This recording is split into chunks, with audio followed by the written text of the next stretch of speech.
Two sutra stories of a small cause can have a big effect. Van, 仁则. During the time of the Buddha, there was a huge banyan tree standing between Kapilavastu and Shravasti. It's 20 legs high, with branches and leaves spreading out, covering an area of 60 leagues. The tree produced an abundance of sweet, delicious fruits, with millions of bushels falling naturally to the ground when ripe. One day, seeing the monks picking fruits under the tree, the Buddha told Ananda, "All things in the world have their past causes and conditions.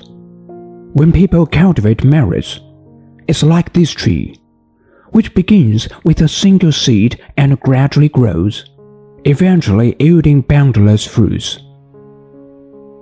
The law of karma is also like this.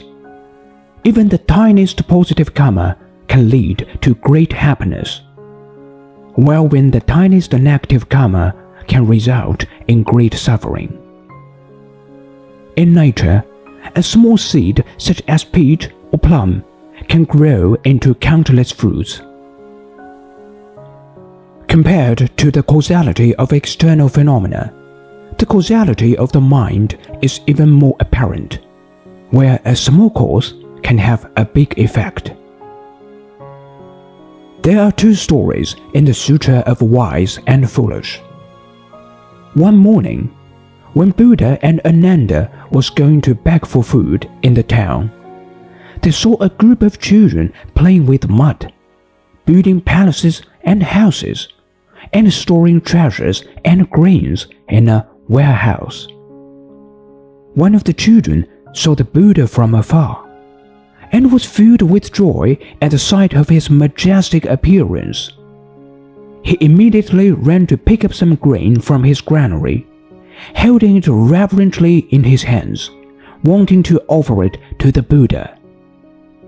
However, being short in stature, he couldn't reach the Buddha's bow. So he asked his companion, "Can I stand on your shoulders to offer this grain to the Buddha?"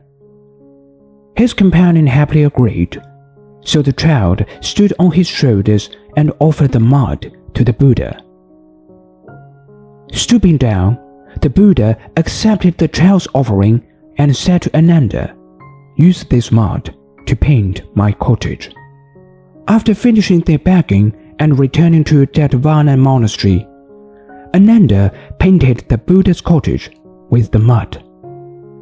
After the painting was done, Ananda went to see the Buddha, and the Buddha told him, "Today, this child offered the mud with joy, and we used it to paint one side of my cottage. Due to this merit, he will be reborn as a king named Ashoka 100 years after my nirvana, while the other child will become his minister. Together, they will rule Jambudvipa. They will flourish the three jewels, make extensive offerings, distribute my relics throughout Jambudvipa, and build 84,000 stupas in my honor." This child was later reborn as the renowned king of India Ashoka the Great. Another story. During the Buddha's lifetime, a group of merchants set out to do business in a foreign country, bringing a dog. On their way, both people and horses became exhausted, so the merchants stopped and rested on the spot. During a break, when no one was looking, the dog stole the merchant's meat.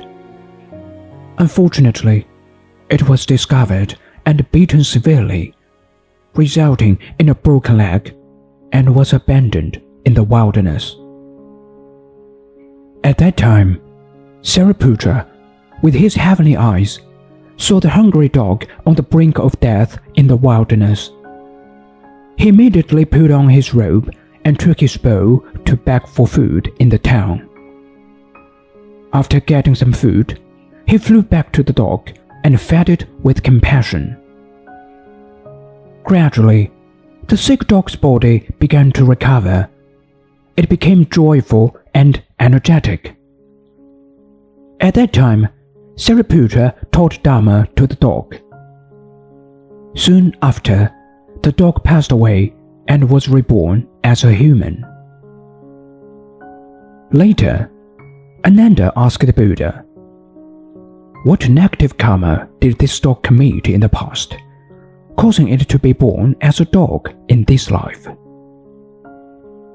The Buddha told Ananda, "During the time of Kasyapa Buddha, there was a group of monks. Among them, a young monk had a beautiful voice and was skilled in chanting. Everyone loved his voice.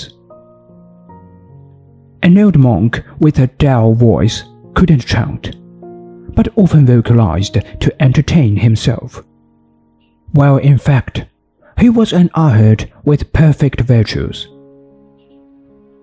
At that time, hearing the old monk's dull voice, the young monk with melodious voice rebuked him out of arrogance.